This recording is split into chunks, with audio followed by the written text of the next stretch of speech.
merci d'être là. Vous êtes le troisième round. En fait, Marie-Hélène Grard a été invitée à Albertville. Elle ne savait pas qu'elle aurait un marathon à courir, mais depuis le début de la journée, elle rencontre un certain nombre de gens. Ce matin, il devait y avoir 60 travailleurs sociaux qui étaient des gens du territoire d'Albertville et de Tarentaise.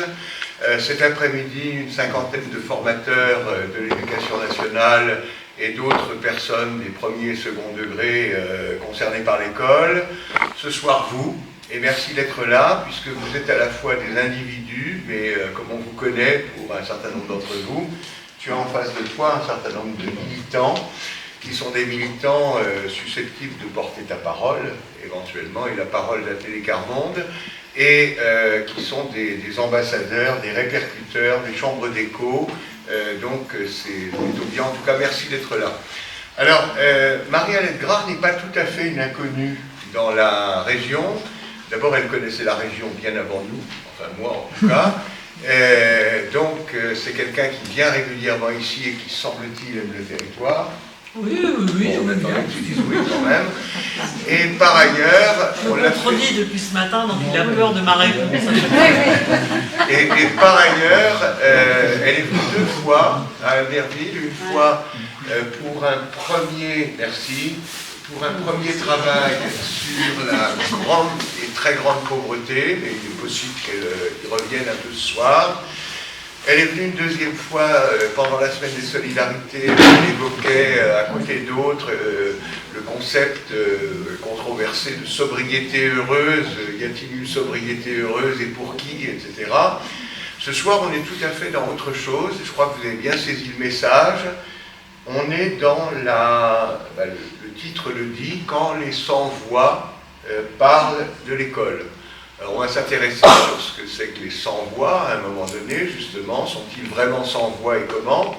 Et puis on parlera des relations, de la relation un petit peu difficile parfois qu'il y a, alors d'une part, entre toutes les institutions de l'État ou des départements, voire parfois des communes, et les plus pauvres d'entre nous, et puis plus spécialement, justement, des relations compliquées qui existent entre les institutions éducatives et les plus pauvres d'entre nous. Alors je salue un certain nombre d'enseignants qui sont dans la salle et qui pourront peut-être apporter leur témoignage, compléter éventuellement le propos. Le mode, comme d'habitude à Unifpop, sera conversationnel, c'est pas une conférence en tant que telle, il va y avoir un propos liminaire de départ. On a toujours dans la besace un certain nombre de questions pour faire votre job si vous n'avez pas tout à fait toutes les questions prêtes, mais surtout ce qui est important c'est l'échange avec vous après. N'hésitez pas à poser des questions, il n'y en a pas de bêtes, contrairement à ce que disait quelqu'un aujourd'hui, il a d'ailleurs posé une question tout à fait intelligente. Et le but c'est qu'on puisse justement ressortir tous avec un bagage en plus, puisque je vous rappelle que le boulot d'Unifpop, qu'on s'est donné depuis 5 ans maintenant, autour de à peu près 220 activités différentes, c'est prendre de la hauteur, mais surtout sans se prendre la tête. Et c'est ça qui est le plus important. Marie-Hélène, est-ce que je te présente ou est-ce que tu te présentes? Comme tu veux. Alors, moi, je vais la présenter. On fait un petit numéro. Non, mais il faut qu'on change de modèle de temps en temps. Je vais la présenter de manière subjective. Première chose, c'est que je vais vous dire que ce matin, et pourtant elle n'arrête pas, à droite, à gauche, à Paris, dans les villes de France, à Albertville, etc. Ce matin, elle s'est levée avant nous, et elle a la pêche. Et c'est ça qui est, à mon avis, ce qui te caractérise le plus. Tu as la pêche, c'est pas seulement parce que tu es une belle personne en pleine possession de ses moyens, mais parce que visiblement tu es animé de quelque chose. Il faudra nous dire ce quelque chose que tu caractérises un petit peu. Et il semblerait que tu sois animé de ce quelque chose depuis un petit moment. Elle n'est pas âgée, mais elle a déjà un peu de bouteille. Et ça fait, sauf erreur de ma part, une bonne quarantaine d'années que tu as quitté ton métier de photographe. Ah non, non, non, là t'es désagréable, là c'est Alors, elle vous dira combien de temps elle a quitté son métier de photographe, mais il se trouve qu'après avoir occupé la place de vice-présidente d'ATD Quart Monde, avec une mission très spécifique sur l'éducation, l'école, les publics jeunes, etc., elle se retrouve depuis quelques années présidente d'ATD Quart Monde, que visiblement ça lui plaît et que justement pour les convictions que j'évoquais, elle tient à y rester parce que, comme elle dit, il y a du boulot. Hein, il y a du boulot. Je tiens pas à y rester 10 ans non plus. Non mais tu avais l'air de dire que, y compris tu souhaitais y rester à l'heure actuelle, parce qu'il semblerait que peut-être même il y aurait un peu plus de boulot à l'heure actuelle qu'il y en a eu ces années dernières. Donc on va la laisser nous raconter d'une part quelle est sa conviction, d'autre part quels sont les publics avec lesquels et non pas pour lesquels elle travaille, et puis également qu'elle nous montre le côté un petit peu spécifique de l'action d'ATD Quart Monde, justement dans le travail avec ses publics, et spécifiquement le livre que nos amis de la librairie des Vosges ont eu la gentillesse d'apporter, qui est un livre intéressant parce qu'il suit une méthodologie qui est tout à fait originale et qu'il aborde avec les gens concernés les problèmes de la relation entre les institutions éducatives et les plus pauvres. La parole est à toi. Merci. Merci Eric. Bonsoir à toutes et à tous. Écoutez, merci d'être là. Il ne fait pas beau, vous êtes déplacés, c'est sympa. Merci. Donc je suis Marialette et avec Emmanuel, mon mari, nous faisons partie du mouvement ATD Quart Monde depuis 42 ans. Donc je ne suis pas rentrée à 10 ans à ATD Quart Monde, mais je ne suis pas non plus rentrée à 30 ans. Donc faites la moyenne, entre les deux, voilà, vous trouverez le résultat. ATD Quart Monde, agir tous pour la dignité Quart Monde. Alors, tu as dit que j'avais quitté mon métier de photographe. Alors d'abord, je suis toujours photographe, parce que quand on a une passion, on ne la quitte pas, d'accord? Donc je suis toujours passionnée de photographie, mais j'ai eu des choix à faire dans ma vie à un moment donné, et j'ai pu faire le choix d'être bénévole à temps plein depuis... j'arrive plus à additionner les années, c'est ces signes de cheveux blancs, hein. 28 ans. Voilà, ça fait 28 ans que je suis bénévole à temps plein pour ATD Quart Monde. C'est un choix, c'est aucune admiration, c'est comme ça, j'ai pu faire ce choix. Voilà. ATD Quart Monde.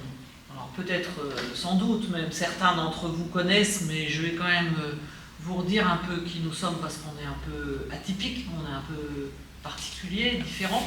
Agir tous pour la dignité Quart Monde. Nous sommes un mouvement de personnes qui ont la folie de croire que nous pouvons éradiquer la grande pauvreté dans notre pays et dans le monde. Et pour ça, nous agissons au quotidien avec les plus pauvres eux-mêmes. C'est-à-dire que toutes les actions que nous menons, nous les menons avec les personnes très pauvres elles-mêmes. Parce que notre fondateur, Brzezinski, nous a convaincus que les plus pauvres, ils ont leur part à prendre dans la société et dans les fondamentaux, dans les buts de notre mouvement, c'est vraiment ne laisser personne de côté, une société qui ne laisse personne de côté. C'est vraiment ça que nous voulons bâtir, que nous voulons continuer de bâtir. Et cette phrase de nos fondamentaux qui est « Tout homme porte en lui une valeur fondamentale et inaliénable qui fait sa dignité d'homme ». C'est-à-dire que nous luttons pour... c'est pas un concept, c'est quelque chose que nous voudrions voir appliquer, l'égale dignité des êtres humains. Il n'y en a pas qui ont plus ou qui ont moins, qui ont plus le droit le droit commun pour tous et l'égale dignité pour tous. Voilà.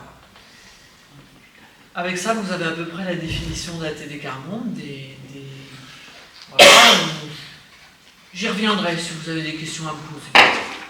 J'ai décidé que j'allais changer un peu mes propos parce qu'il y en a qui m'ont déjà entendu tout à l'heure et que j'ai pas envie qu'ils entendent la même chose et qu'en plus je ne sais plus après si je l'ai dit ou pas dit. Donc je ne vais pas parler pareil que les deux fois aujourd'hui, les deux autres fois aujourd'hui.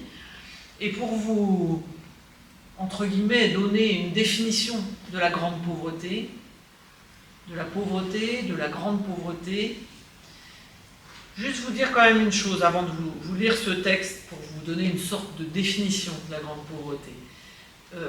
À Télécarmonde, nous parlons toujours des gens très pauvres, des gens qui vivent dans la grande pauvreté. Parce que, à un moment donné, on avait même cette phrase, et que l'on a fort au cœur, c'est d'aller chercher ceux qui manquent encore. Vous voyez, on va rencontrer les pauvres, mais on se dit qu'il y en a encore qui sont encore plus pauvres et qui sont enfouis quelque part, là, qui se cachent. Et c'est vraiment comme une obsession chez nous, pour ne lâcher personne. Et pourquoi nous pensons qu'il faut absolument agir à partir des plus pauvres? C'est parce que nous savons d'expérience. Mettez-vous en groupe, vous le verrez. Mettez-vous en groupe de gens qui viennent d'univers différents. Eh bien, vous verrez que la décision du groupe, si elle ne part pas de la personne la plus exclue, la plus défavorisée de votre groupe, vous verrez que la décision, en règle générale, elle exclut la personne la plus défavorisée, la plus défavorisée de votre groupe. C'est donc un texte de loi. S'il ne part pas de la vie des plus pauvres, il va les exclure, voire les criminaliser. Nous l'avons vu dans les derniers textes de loi, mais je ne vais pas commencer à me mettre en colère dès les premières minutes, on va garder ça pour un peu de l'après. Pour l'instant, j'étais encore assez zen, donc on va rester zen pour l'instant. D'accord? Alors, il y a des gens qui sont au chômage depuis très longtemps dans notre pays. Des gens qui sont au chômage depuis 5 ans, 7 ans, voilà. Et nous avons décidé, après avoir expérimenté ça pendant plusieurs années dans une petite entreprise que nous avons à Télécarmonde, qui s'appelle Travailler et apprendre ensemble, le fait d'embaucher ces gens qui sont au chômage depuis très longtemps en CDI au SMIC. Nous avons vu que ça marchait. Et du coup, nous avons voulu développer ce concept, le fait de dire, mais en fait, les gens qui sont au chômage de longue durée, ce ne sont pas, comme nous le disent certains responsables politiques, des feignants, des gens qui ne veulent plus travailler, qui profitent des allofs, enfin tout ça, ça n'existe pas. Nous rencontrons des personnes qui ont toutes envie de reprendre un emploi. Et du coup, nous avons, avec d'autres, nous sommes allés chercher nos amis, Emmaüs, Secours catholique, un député, Laurent Grand-Guillaume, etc., pour mettre en place une expérimentation qui s'appelle Territoire zéro chômeur de longue durée. Et donc actuellement, c'est dans 73 territoires dans notre pays, des territoires bien définis. Parfois, c'est un bout d'une commune, un petit bout, quand c'est Villeurbanne, qui est une grosse commune, c'est un quartier de Villeurbanne. Et quand c'est à la campagne, ça peut être un gros morceau de la commune rurale ou même toute la commune. Mais l'idée, c'est de montrer que sur un territoire, on va rencontrer toutes les personnes qui sont au chômage depuis plus d'1 an et leur proposer, en rencontrant également les artisans, les entreprises, les élus, les responsables associatifs de ce territoire, pour qu'on ne prenne pas d'emploi aux entreprises qui existent déjà. Et ensemble, on va imaginer, avec ces personnes qui sont au chômage depuis très longtemps, les emplois qui manquent à ce territoire. Et ça, c'est formidable. On est créatif dans notre pays, vous ne pouvez pas imaginer. C'est-à-dire qu'en fait, on se rend compte que quand on met ensemble comme ça sur un territoire assez défini des gens, eh bien, ils trouvent les emplois qui manquent à ce territoire, qui manquent pour que ce territoire vive mieux, vive de façon plus sereine, que les services arrivent à chacune et chacun, etc. Et donc, avec cette expérimentation Territoire zéro chômeur de longue durée, nous en sommes à 2500 personnes qui ont été embauchées en CDI au SMIC, à temps choisi. S'ils ne veulent pas être à temps plein, c'est eux qui choisissent. Mais 2500 personnes à ce jour qui ont été embauchées au SMIC dans notre pays, dans cette expérimentation. Et ce que je veux vous lire là, j'y reviendrai après sur ces 2500 personnes peut-être, Mais ce que je veux vous lire là, c'est des gens sur un territoire où, en fait, quand on veut mettre en route une expérimentation, comme ça, on l'a fait voter à l'Assemblée nationale. Alors, c'était dans le mandat précédent de celui-là, et ça a été voté à l'unanimité. Mais ça ne veut pas dire que les responsables du département où vous mettez en place ce territoire, ils sont forcément contents de mettre la main à la poche. Au départ, en tout cas, parce qu'après, ça leur coûtera moins cher. Mais vous savez comment on est en France, on regarde d'abord le bout des pieds avant de regarder plus loin. Donc, pour pas dépenser trop d'abord, parfois les gens disent non. Et donc là, il y a un collectif de personnes qui sont au chômage depuis trop longtemps et qui ont décidé d'écrire aux élus qui devraient décider de mettre en place, enfin de donner les sous pour mettre en place cette expérimentation. Et je trouve qu'ils définissent très bien, pour moi, une bonne partie de ce qu'est vivre dans la grande pauvreté. Vous ne nous avez jamais vus, et c'est bien normal. Nous n'étions pas au club de sport, nous n'étions pas au théâtre, ni dans les magasins. Nous n'étions pas au restaurant, ni au café. Vous ne nous avez jamais croisés en vacances, dans la rue. Nous étions invisibles, sans style, sans éclat. Mais vous nous connaissiez par nos noms de code. RSA, AAH, ASS, APL et d'autres encore. Des codes et des chiffres.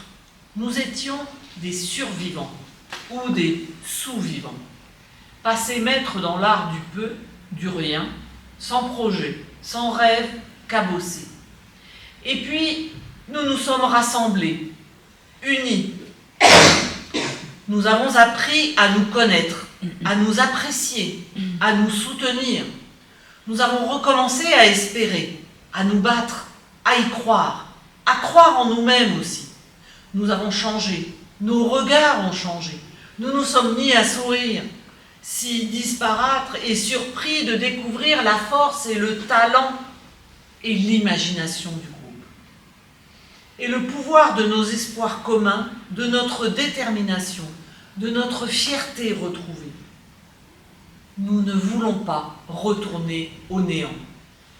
Nous demandons à ceux qui en ont le pouvoir de ne pas nous renvoyer à cette existence sans espoir, sans perspective, morne et désespérante. Nous ne le pourrions plus. Nous ne rentrons pas dans des cases. Nous ne pourrions plus rentrer dans la case des chômeurs de longue durée, de ceux qui n'ont de place nulle part. Nous avons pris notre destin en main. Nous sommes forts d'un projet, de notre volonté partagée, de nos compétences multiples, de notre solidarité. D'autres avant nous ont tenté cette extraordinaire aventure. Ils ont changé leur vie, celle de leur village, de leur communauté, créateurs d'emplois, créateurs d'espoir, de mieux-être pour tous. Alors pourquoi pas nous? Si toutes nos vies ne tenaient qu'à une signature, maintenant que vous nous connaissez un peu mieux, vous ne voudriez pas nous renvoyer à la misère de notre condition d'assistés. Nous en sommes convaincus. Voyez comme quoi, des gens qui ont eu un parcours scolaire déplorable, qui n'ont pas fait d'études, quand ils se mettent ensemble et qu'on prend le temps de les écouter, qu'ils prennent le temps de s'écouter les uns les autres, ils ont une sacrée plume. Parce que c'est pas un écrivain public qui est venu écrire ça. C'est eux et personne d'autre. Je trouve que ça nous donne une belle leçon de la capacité qu'ont nos amis qui vivent dans des conditions indignes dans notre pays, de se mettre ensemble et de montrer, comme on dit maintenant dans les ministères pour essayer d'avoir des subventions, leur pouvoir d'agir. C'est magnifique ça. On va développer le pouvoir d'agir. Non mais enfin, n'empêche, voilà, ils sont capables quoi. Alors, je vais vous dire une autre chose sur la grande pauvreté, puis après je vais vous raconter le livre peut-être. Je vais démarrer comme ça. La grande pauvreté, vous l'avez compris là avec leur texte, ça casse quand même terriblement. Ça casse l'estime de soi terriblement. Et pour qu'ils en arrivent à écrire ce texte, c'est pas une ou deux rencontres qu'ils ont eues. Avant d'être embauchés dans ces entreprises à but d'emploi, il y a un chemin qui fait 1 an, 18 mois. Donc la notion de temps, un T majuscule, vraiment, retenez ça. On ne reprend pas le chemin de la vie en commun, surtout de la vie où on va prendre une place dans la société, où on va oser prendre la parole, où on va oser aller parler dans l'école de ses enfants, aller rencontrer simplement l'enseignant dans l'école de ses enfants, ou oser aller aux services sociaux pour dire qu'on a trop de mal et qu'on ne s'en sort pas. On ne reprend pas ce chemin comme ça, du jour au lendemain. Donc quand on nous dit que, par exemple, je vais commencer une petite colère là, quand on nous dit qu'on a développé la garantie jeune et que franchement c'est formidable, il y en a des centaines en France qui vont pouvoir aller à la mission locale et avoir un suivi. En fait, c'est pas si simple que ça. Le discours politique, il peut être très simple. Effectivement, il vous développe le nombre de jeunes qui vont être touchés, ça c'est un éventuel, donc déjà on ne sait pas bien. Ils ne vous disent pas combien sont déjà dans la panade, ça je vais vous le dire. Et surtout, ils ne disent pas combien de temps il va falloir pour que ces jeunes reprennent confiance en eux, reprennent pied.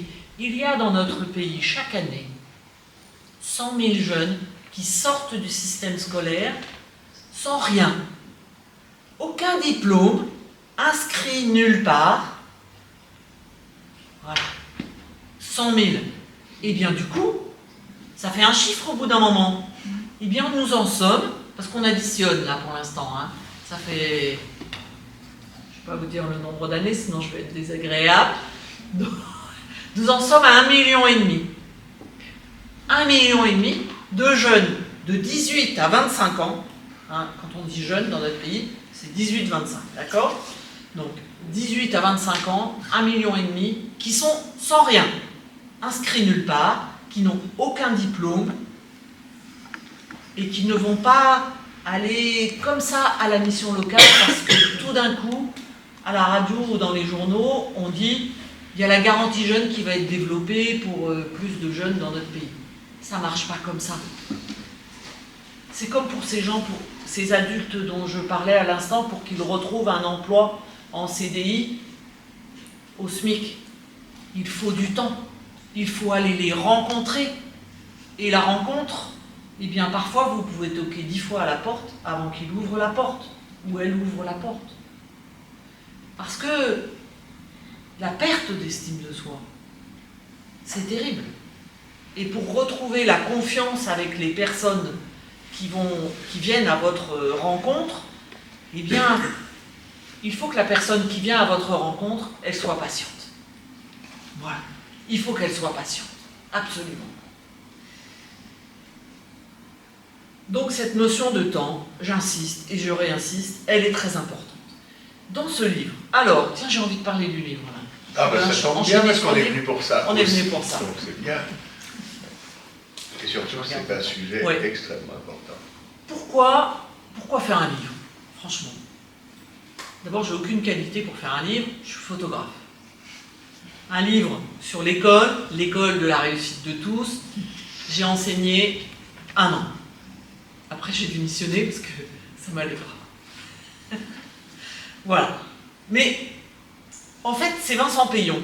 Vous vous rappelez, Vincent Peillon, il a été ministre de l'Éducation nationale. Et je l'ai rencontré quand il était ministre. On a travaillé ensemble, mais comme je rencontre tous les ministres, enfin, quand il reste quand même un peu plus de 15 jours. Hein. Sinon, j'y arrive pas. Et puis, quand ils acceptent de nous rencontrer,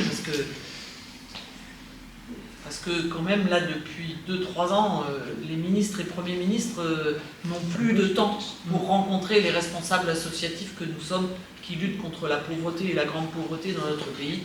Visiblement, on n'a plus de temps pour nous répondre, pour nous recevoir, enfin, c'est assez difficile. Mais donc, j'avais travaillé avec lui et il m'a téléphoné un jour pour me dire « Écoutez, Je dirige une collection aux éditions du Bordelot, c'est un éditeur bordelais assez militant, les éditions du Bordelot. Et j'aurais aimé que vous fassiez partie que vous écriviez un livre pour faire partie de cette collection. Dans la collection, il y a déjà un livre de Claude Lelièvre, qui est un historien de l'éducation, je vous recommande. Claude écrit magnifiquement. Et Jean-Paul Delahaye, un ancien directeur général de l'enseignement scolaire, avec lequel j'ai beaucoup travaillé et avec lequel j'ai beaucoup travaillé sur la grande pauvreté à l'école. Donc il me proposait, moi, de faire un livre, mais j'ai carte blanche. Donc j'ai réfléchi avec mes amis de la Télé Carmonde, parce qu'à la Télé Carmonde, vous avez beau être président, vice-président, machin, on est quand même très horizontal. Je suis responsable de tous les actes de notre mouvement, mais là, c'est collégial, quoi. On est très collégial pour les décisions. Et donc on a réfléchi ensemble et on s'est dit, ce livre, il doit permettre de faire avancer les choses pour les enfants qui ne réussissent pas à l'école dans notre pays. Il doit permettre aux enseignants, par exemple, de mieux comprendre ces enfants qui n'arrivent pas à apprendre. Pourquoi il y a des gamins qui n'arrivent pas à apprendre dans notre école? Il doit permettre aux parents d'élèves et à tous les parents d'élèves, et là pour l'instant, j'y arrive pas, pour l'instant, je n'arrive pas à toucher les fédérations de parents d'élèves, par exemple. Et il doit permettre aux parents d'élèves de prendre conscience que tous les parents d'élèves sont concernés par la réussite de tous les enfants à l'école, et pas simplement leur enfant. Quand on est délégué de parents d'élèves, moi j'étais délégué de parents d'élèves, mais surtout pas pour mes enfants. D'ailleurs, c'est terrifiant d'avoir un parent délégué de parents d'élèves. Moi, mes enfants, ils disaient, c'est bien si tu vas dans la classe des autres. Et c'est vrai, hein, franchement, c'est infernal. Moi, j'ai eu mon papa qui était délégué de parents et ça me plaisait pas trop quand même. Donc, ce qu'il faut, c'est défendre le fait que tous les enfants puissent apprendre et réussir à l'école. Donc, on se dit, on va faire un livre. Dans la première partie du livre, je sais pas, 15-20 pages, je ne me rappelle plus, je raconte le combat et éducation d'ATD Carmonde. Depuis notre premier jour, en 1957, je n'étais pas née, je précise. C'était pour le calcul mental du début.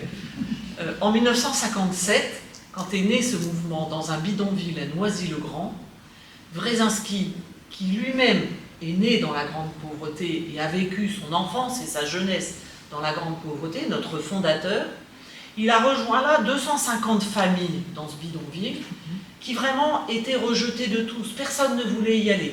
Il y avait l'abbé Pierre dans le bidonville d'à côté, et Wresinski, il est venu dans celui-là qui était, voilà. Vous savez, il y a toujours ceux dont plus personne ne veut. Et ensemble, ils ont fait 4 choses. Enfin, non, je vais en rajouter une, ce matin je ne l'ai pas dite, et je vais la dire ce soir. Ils en ont fait 5.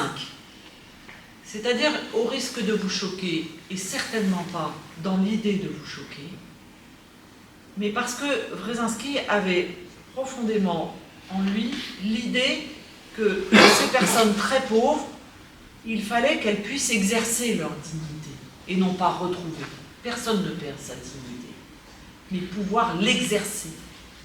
Et pour que ces personnes très pauvres puissent exercer leur dignité, il leur a proposé que la soupe populaire qui était distribuée au cœur du bidonville, elle soit distribuée ailleurs. En leur disant, si nous voulons former une communauté humaine de personnes qui vont se former ensemble pour pouvoir reprendre place dans la société, eh bien, ce n'est pas en ayant la distribution de soupe populaire que vous allez pouvoir retrouver ces capacités d'aller exercer votre dignité dans la société. Donc je vous demande de la mettre en dehors. J'ai beaucoup de respect pour les gens qui font les distributions alimentaires. C'est un scandale. 10 millions de personnes qui ont besoin de distribution alimentaire dans notre pays, c'est un scandale. Nous sommes la 7e puissance mondiale. C'est un vrai scandale. Et c'est un autre sujet. Ils ont fait ensuite 4 choses ensemble. Ils ont mis en place une laverie pour que les adultes et les enfants les adultes puissent aller chercher un emploi et les enfants puissent aller à l'école. L'éducation, essentielle. Essentielle si on veut s'en sortir. Ils ont mis en place une bibliothèque parce que la culture, c'est intrinsèque à la personne humaine. et que toute personne a besoin d'une culture. Nous devons partager la culture, mais j'ai besoin que des très pauvres me partagent leur culture aussi. Nous avons besoin de culture les uns et les autres. C'est vraiment très important.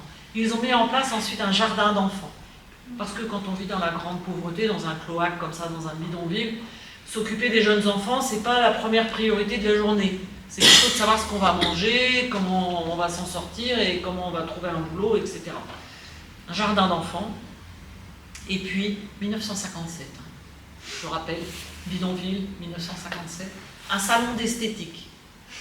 Parce que la grande pauvreté, ça casse terriblement l'estime de soi.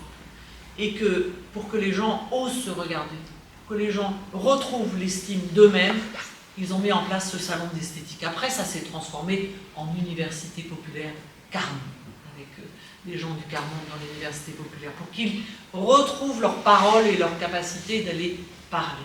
Mais voilà, voilà les bases du mouvement ATD Carmont. Évidemment, je me suis égarée et j'ai commencé à vous parler du bouquin.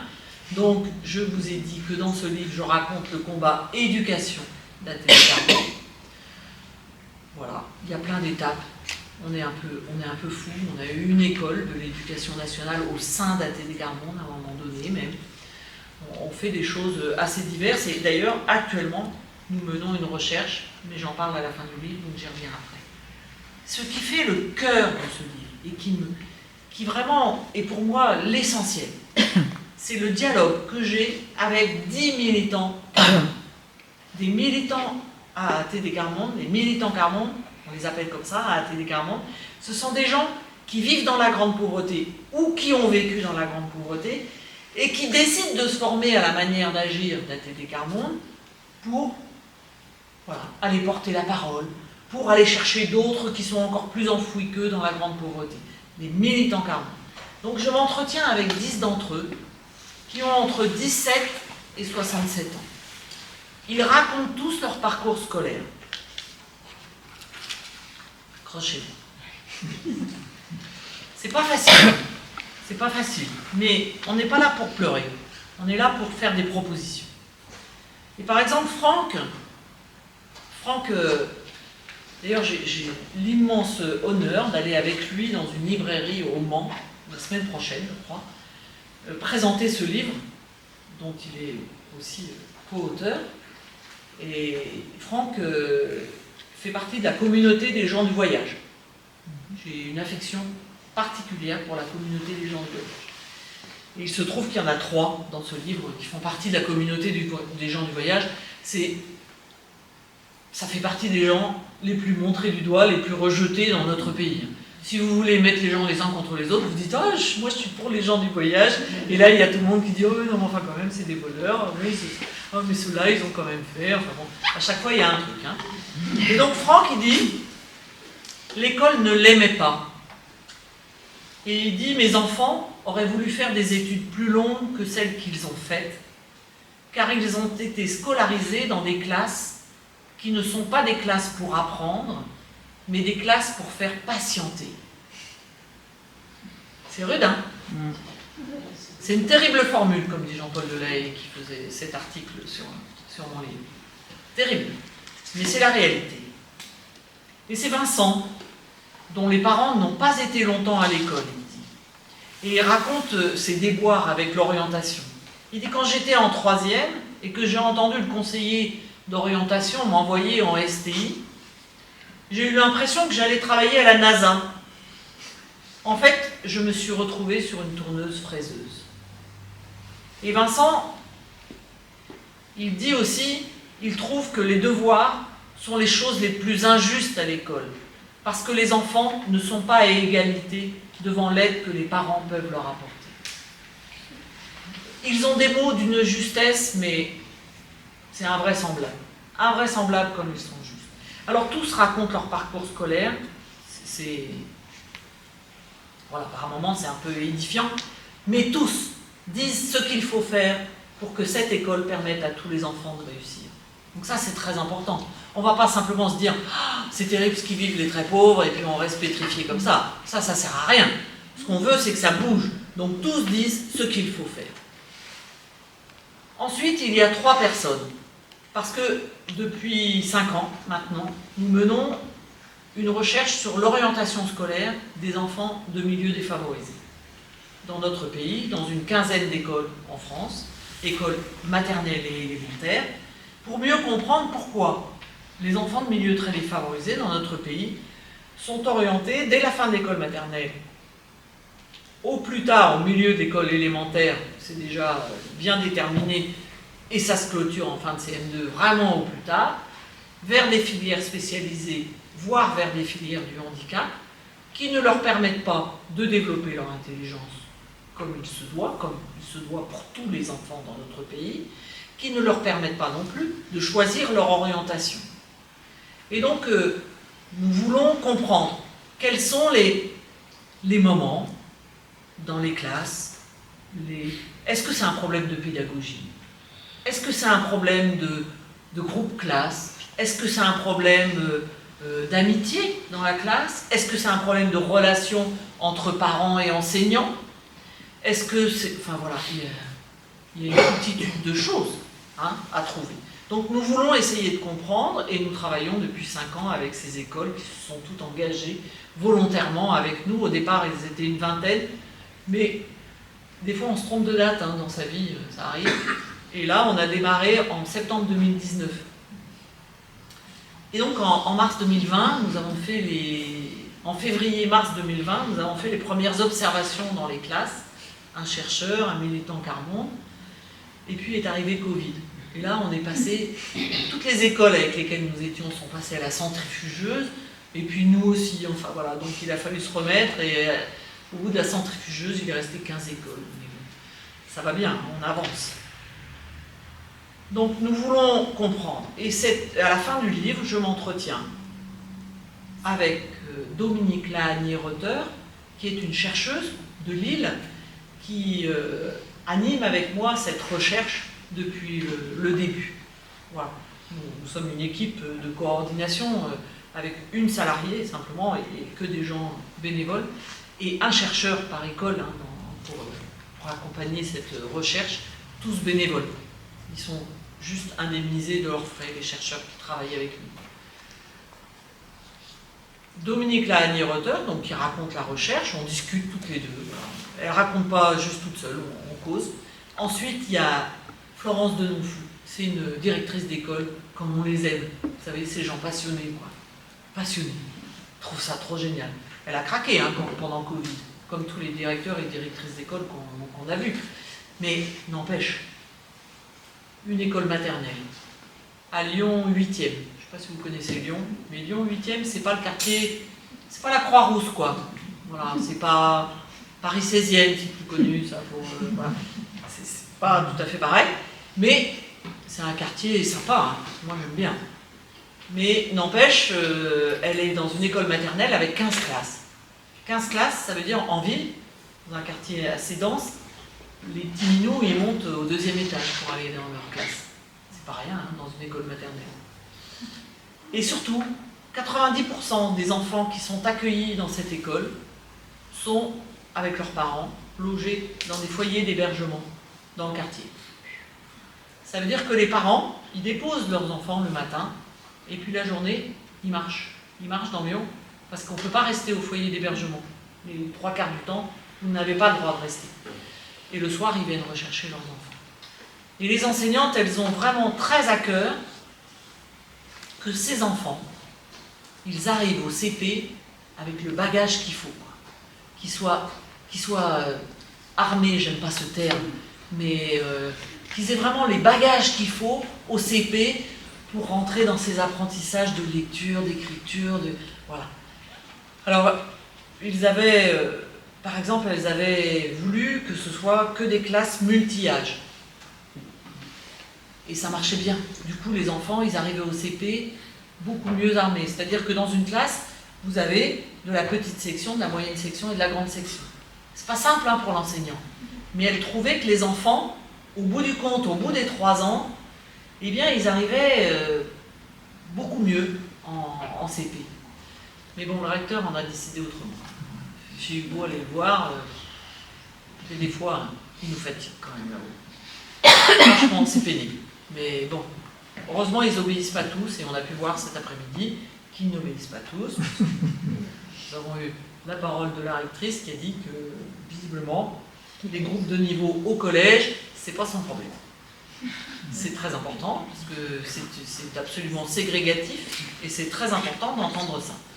Voilà.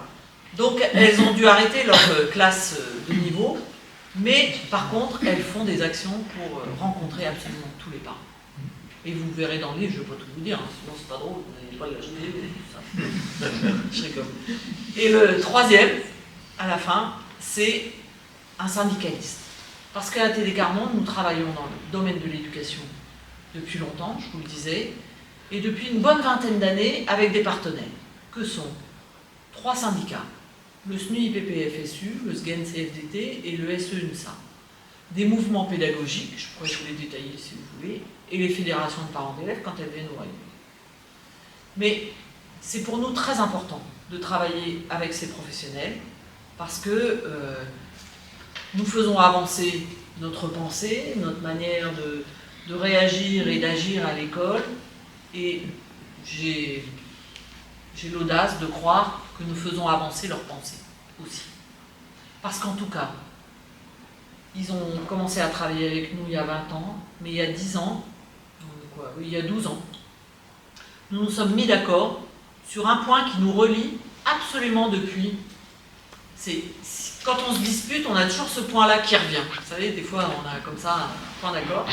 C'est de dire qu'on part de l'enfant qui a le plus de mal dans la classe pour faire réussir tous les enfants sans pénaliser ceux qui réussissent déjà très bien. Eh bien, ça, c'est notre point d'accord avec ces 3 syndicats. De temps en temps, ils se chamaillent. Ça arrive. En ce moment, pas trop, parce que c'est tellement dur au-dessus qu'en ce moment, ils sont bien... Voilà. Mais de temps en temps, ils se chamaillent. Donc, on remet ce point-là, et c'est très important. Donc, ce syndicaliste, c'est un syndicaliste du... Alors, ça s'appelle plus comme ça, mais le SGEN-CFDT, ils viennent de changer de nom. Il s'appelle CFDT, éducation, je sais pas quoi, recherche, machin. Ils ont changé il n'y a pas longtemps. Mais ce syndicaliste, j'ai trouvé qu'il cochait beaucoup de cases.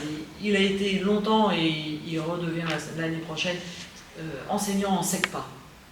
Et ça le révolte, hein, la manière dont ça se passe. Mais il essaye de faire des choses bien, quoi. Il a en plus une fille handicapée, donc il voit bien la galère que c'est d'avoir un enfant handicapé dans notre système scolaire. Et voilà, et il est syndicaliste. Et je vous ai fait le tour de ce bouquin, qui royalement coûte 10 €. Alors, je vais avancer votre job, je pose une ou deux questions. J'ai été hyper bavard. Voilà. Parce que le but, c'est évidemment que l'échange se fasse.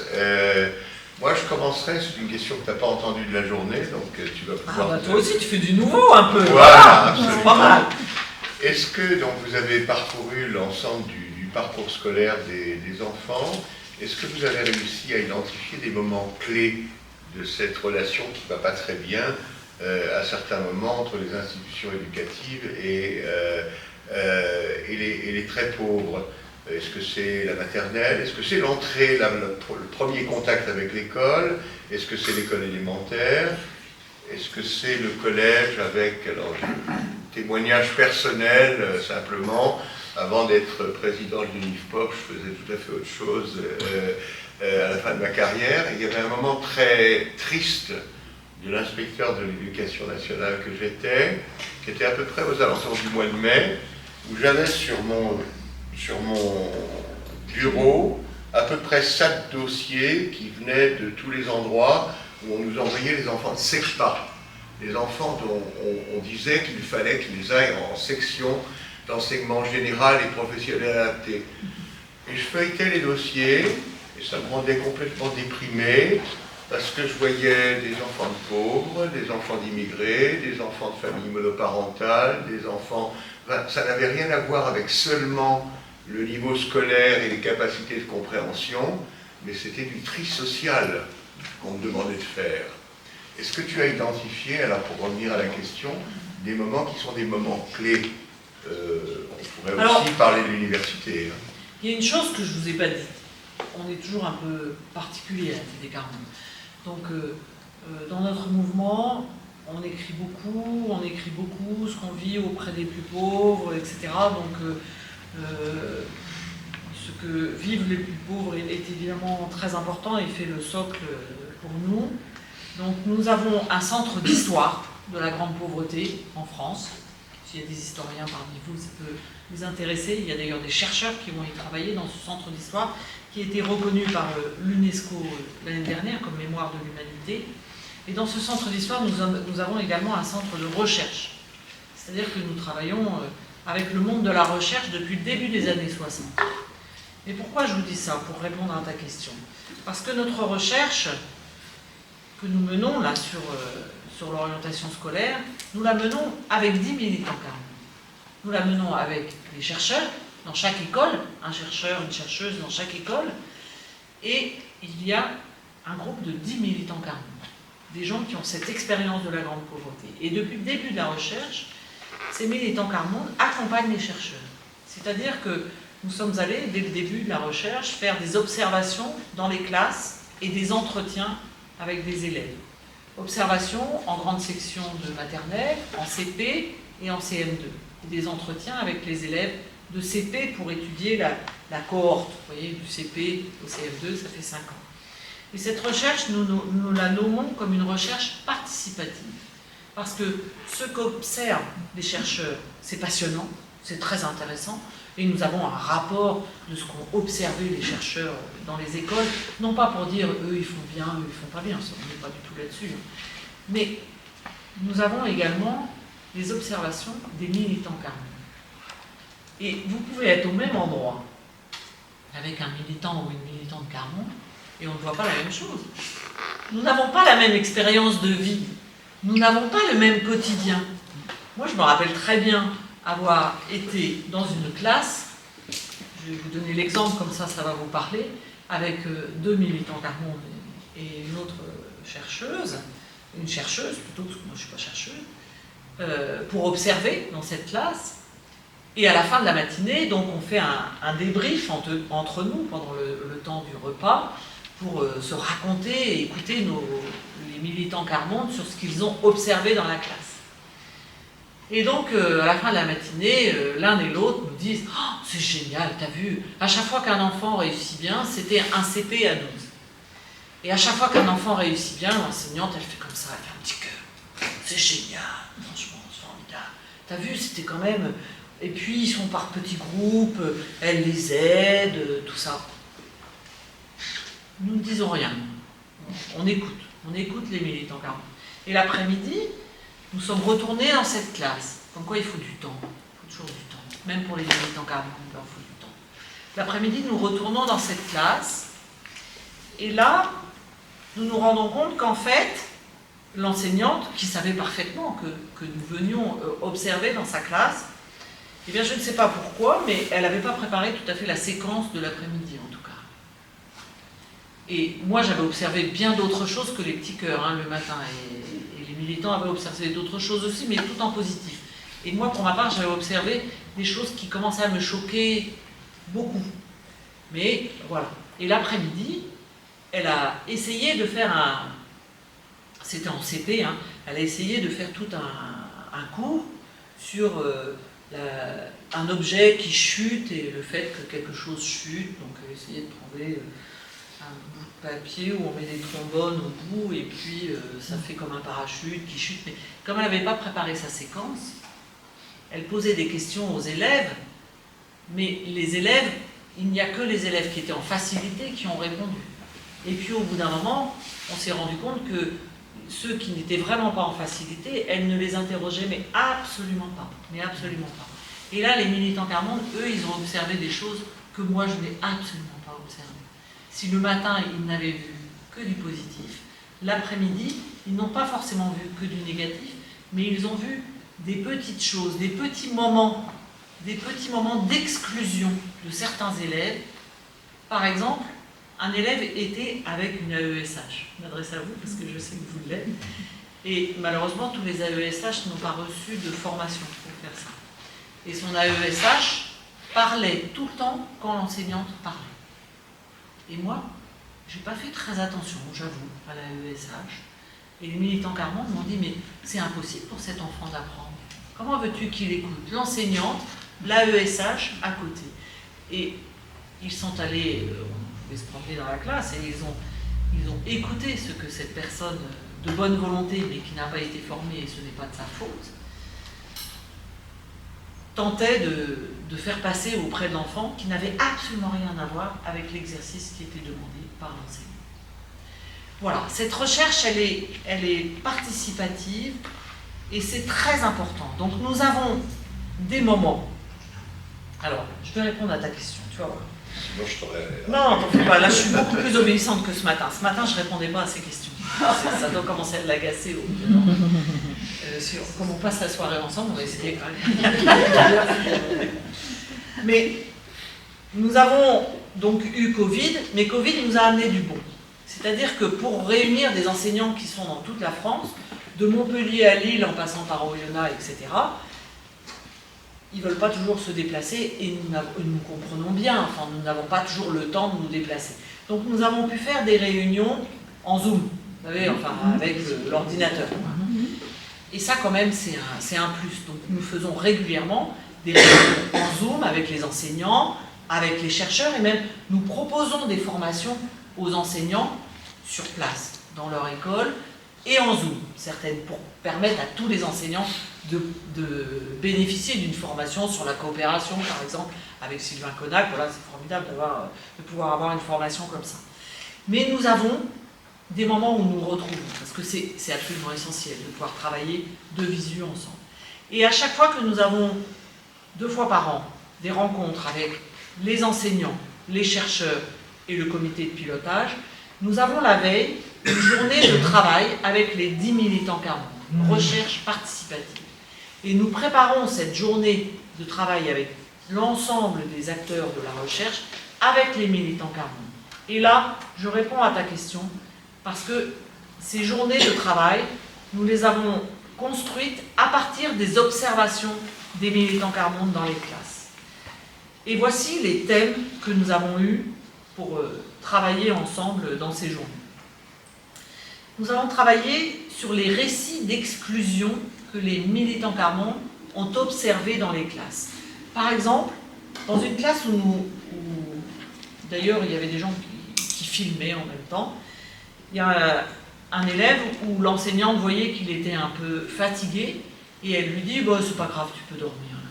Mets-toi comme ça, tu vas récupérer, tu vas dormir. » Mais en fait, elle lui dit ça 3-4 fois dans la matinée. Et ça, c'est le militant Carmonde qui s'en est rendu compte. Nous ne l'avions pas observé. Heureusement que c'était filmé, parce qu'on aurait peine à le croire qu'un enfant, on lui dise sans arrêt, bah, vas-y, repose-toi, repose-toi. Il y a un truc quand même. Donc ils ont chacun donné des moments d'exclusion qu'ils ont remarqués dans les classes. Des petits moments, vous savez, des petites choses où on met de côté 1 ou 2 élèves, où on pense que c'est mieux, mais voilà, les militants Carmonde, ça n'a pas été très bien reçu par les enseignants dans la journée suivante quand nous avons travaillé ensemble. Mais c'est la vie, hein, c'est la vie d'une recherche. On n'est pas toujours là pour se faire plaisir. On est là aussi pour avancer ensemble. Et avancer ensemble, ça veut dire parfois nous recevoir des choses qui ne sont pas faciles, et les enseignants aussi. Donc nous avons poursuivi. Ensuite, nous avons fait une journée sur la relation école-famille. Puis nous avons fait une journée sur les entretiens. Les entretiens parce que les premiers entretiens que nous avions fait avec les enfants dans les écoles, nous avons fait juste les chercheurs avec les enfants. Et là, pour les entretiens en CM2, nous nous sommes dit, mais en fait, les militants Carmonde, ils travaillent avec nous depuis 5 ans, il faut qu'on fasse les entretiens avec eux. Mais des entretiens pour une recherche, il faut que ce soit quand même assez normé, enfin, il ne faut pas qu'on dérive non plus. Mais alors, ils nous ont ouvert les yeux sur des choses incroyables, en nous disant, tu vois, tu veux commencer par ces questions-là, mais ça va être difficile pour les enfants. Moi, je crois que on devrait commencer par des questions sur comment ça se passe dans la cour. Comment ça se passe? Est-ce que tu as des copains dans la cour? Pour mettre à l'aise l'enfant. Vous voyez, cette petite chose d'humanité que les militants Carmonde ont vraiment plus développée que nous, j'en suis persuadée. Ensuite, nous avons fait une journée sur la coopération et la collaboration. Et nous avions expérimenté avec les militants Carmonde la veille la coopération et la collaboration. Et là, ça a été très intéressant de voir, on a fait un jeu. avec les enseignants, chercheurs et militants Carmonde. Les chercheurs Y ont vraiment eu du mal à s'y mettre, parce qu'ils ont trouvé sans doute qu'on les prenait pour des crétins. Je le dis, parce qu'ils vraiment ils l'ont mal pris. Si les enseignants avaient mal pris les observations, enfin les moments d'exclusion que racontaient les militants Carmonde, les chercheurs ont mal pris de jouer ensemble pour voir si vraiment dans un jeu où on est censé faire de la coopération et prendre en compte tout le monde, on fait très attention autour de la table. Et c'était très intéressant de voir qu'au bout d'un moment, les enseignants qui viennent de tous horizons, qui ne se connaissent pas forcément encore bien, eh bien, certains avaient à cœur de faire attention aux militants Carmonde qui étaient autour de la table, et certains, très rapidement, ne faisaient plus attention parce qu'ils ne prennent pas aussi facilement que la parole. Et donc, ils ont analysé avec beaucoup d'empathie, avec beaucoup de recul, en se disant « Ah oui, mais alors, c'est pareil dans la classe. Quand je veux faire un moment de coopération, il faut vraiment que je sois hyper attentif à ce que tous les enfants participent. La coopération, c'est pas simplement ceux qui y arrivent assez facilement. » Voilà, bon, je suis trop banal. Alors, tu as en face de toi, figure-toi, non seulement des personnes qui ont la chance, je crois, d'échanger avec toi aujourd'hui, mais tu as aussi parmi eux tout un tas de gens qui sont des militants, certains au quotidien dans leur classe, d'autres dans des associations, on ne va pas tous les nommer, mais enfin, ce sont des associations variées qui œuvrent pour la paix, pour la convivialité, qui militent. Qui œuvre, c'est joli aussi. Moi, oui, j'aime bien aussi. Mais enfin, c'est avec l'œuvre que tu fais les chefs-d'œuvre, hein, donc c'est pour ça. Mais en tout cas, qui travaille, d'une certaine façon, et qui milite. Il y a un côté militaire dans le militaire. Non, militant. Oui, mais quand même. Pas militaire. Voilà. Et justement, je pense qu'ils ont, eux aussi, elles et eux, un certain nombre d'observations. Alors, les règles du jeu à Unifpop, vous les connaissez, il n'y a pas de saut mot, il n'y a pas de fausses questions, vous pouvez avoir des questions, des remarques, vous pouvez avoir des objections, vous pouvez être en total désaccord avec votre intervenante. Absolument. Vous pouvez lui rappeler un certain nombre de points. Je lève la main. Oui. Juste pour préciser que les questions et les réponses ne seront pas enregistrées. Donc sentez-vous libre de poser toutes les questions que vous voulez. Sinon, vous et la vidéo, qui est, du coup, effectivement, merci beaucoup pour la conférence, se retrouvera sur le compte YouTube de l'Université populaire Albert Guillaume. Voilà. Merci. Merci Aurélien d'avoir rappelé, c'est sympa de sa part. Alors, donc, ne vous privez pas pour intervenir. Vous pouvez ne pas dire de quel endroit vous parlez, comme on dit dans les milieux savants. Et on avait une personne de conviction qui, je l'espère, vous a fait partager ses convictions et ses espoirs. Et on a une libraire militante qui a apporté un certain nombre de bouquins. Donc, vous pouvez éventuellement soit boire un jus de pomme, soit acheter un bouquin, soit faire les deux, rester à causer un tout petit peu ensemble, etc. Alors moi, je fais de la recherche. D'abord, on va remercier Marie-Hélène.